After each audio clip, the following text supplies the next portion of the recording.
আপনি আসছেন, আপনার সব ন্যায়সঙ্গত ইতিবাচক সব বিষয়ে আমরা সহযোগিতা করব। আমরা আপনার কাছে বা আপনাদের কাছে কোনো অন্যায় তদবির করব না, এটা আজকে আমরা এনশিওর করে যাচ্ছি।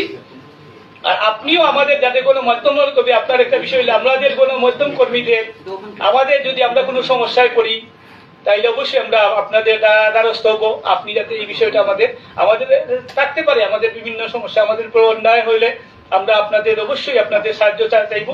এই বিষয়টা যাতে আপনি আমাদেরকে গুরুত্ব সহকারে দেখেন।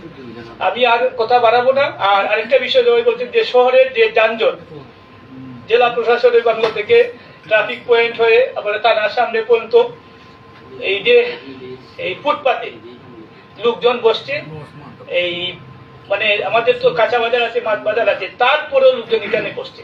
আমার মনে হয় এটা পৌরসভার সাথে সমন্বিত ভাবে আপনারা এই বিষয়টা একটু গুরুত্ব সহকারে দেখা দরকার। বিশেষ করে পুরাতন বাস স্ট্যান্ডে দিনে এবং রাতে এই যে দূরপাল্লার গাড়ির জন্য আমরা যেতে পারি না, মানে এই ধরনের যানজট এই সুনামগঞ্জে আমরা আসলে অভ্যস্ত না। এটা ঢাকা সিলেটে গেলে অন্য বিষয়, এই বিষয়টা আমাদের দেখা দরকার। আর এই যে ফুটপাত গুলা যে সবজি টবজি নিয়ে বসে, এখান থেকে কেউ না কেউ এই জায়গাতে কিন্তু চাচা তুলে, হ্যাঁ এই বিষয়টা দেখা দরকার। যাতে এইখানে যদি এর আগে যারা আমরা আসলে সুনামগঞ্জে আইন শৃঙ্খলা পরিস্থিতি খুবই সন্তোষজনক। এর আগে আমাদের ভাগ্য বলা সুনামগঞ্জবাসী যারা এইখানে এসপি ছিলেন আমাদের মোটামুটি ভালো স্পেশাল ছিলেন, এখান থেকে সবাই প্রমোশন নিয়ে গেছেন, যেমন বরকতুল্লাহ খান সাহেব, মিজান সাহেব, এহসান সাহেব, সবাই আমাদেরকে ভালো আমাদের জানমালের নিরাপত্তা দিয়ে গেছেন, সুন্দরভাবে করে গেছেন। আমরা আশা করবো যেহেতু আপনি নতুন আসছেন, আপনাকে স্বাগত জানাই। আপনার আমলে যাতে আমরা সুনামগঞ্জবাসী ভালো থাকি। সবাইকে ধন্যবাদ। কিছু সড়কের কথা বলেছেন, চোরাচালানির কথা বলেছেন। আমি একটা জিনিস বলবো যে স্পট গুলা চিহ্নিত হওয়ার পর অবশ্যই আমরা কার্যকর ব্যবস্থা গ্রহণ করবো। সিলেটে যদি উদ্ধার হয়ে থাকে সুনামগঞ্জে উদ্ধার হবে ইনশাআল্লাহ।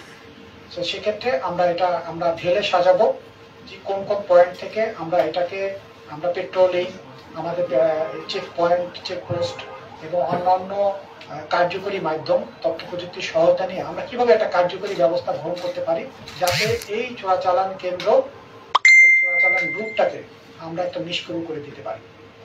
সেক্ষেত্রে বাংলাদেশ পুলিশ থেকে আমাদের জেলা পুলিশ থেকে সর্বাত্মক সহযোগিতা অব্যাহত থাকবে।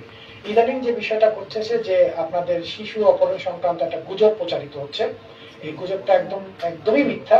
এটা কেউ বিভ্রান্ত হবেন না। আমি সকলকে অনুরোধ করবো এই সমস্ত মিথ্যা অপপ্রচারে কেউ কান দিবেন না।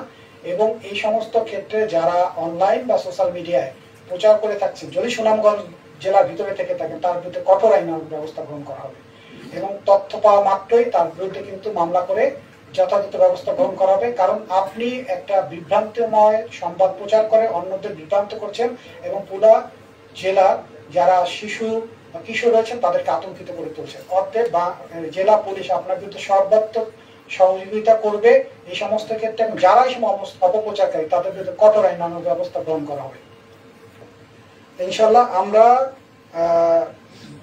সুনামগঞ্জ জনগণের কল্যাণের জন্য জেলা পুলিশ সর্বাত্মকভাবে সহযোগিতা অব্যাহত রাখবে। আপনারাও আমার প্রতি, আমাদের জেলা পুলিশের প্রতি সর্বাত্মকভাবে সহযোগিতা অব্যাহত রাখবেন।